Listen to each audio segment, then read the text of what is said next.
मित्रांनो, मुंबईच्या घाटकोपर भागात होर्डिंग्स दुर्घटनेनंतर खडबडून जागे झालेल्या राज्य सरकारने त्याची दखल घेत सर्व महानगरपालिकाला पत्र पाठवले।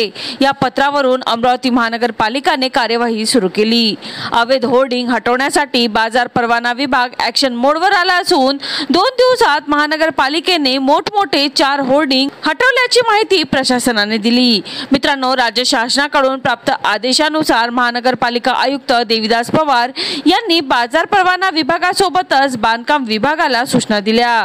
प्रस्ताव तपासणीसाठी असल्यास तपासणी पूर्ण करा, तसेच शहरातील अवैध व अनधिकृत होर्डिंग काढण्याचे आदेश दिले।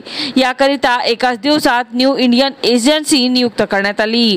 या एजन्सीच्या माध्यमातून 7 कर्मचारी फ्लेक्स, बॅनर, होर्डिंग काढण्यासाठी कार्यरत असून त्यांच्या सोबतीला बाजार परवाना विभागाचे 6 तसेच अतिक्रमण विभागाचे कर्मचारी आहेत।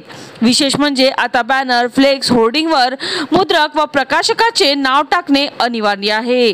तसेच बाजार व परवाना विभागाची परवानगी घेणे सुद्धा आवश्यक आहे। मित्रांनो, अनधिकृत फ्लेक्स, बॅनर, होर्डिंग काढण्याची धडक कार्यवाही करण्याचे स्पष्ट ताकीद देण्यात आले असून होर्डिंग स्टॅबिलिटी तपासण्याचे निर्देश सुद्धा देण्यात आले आहे।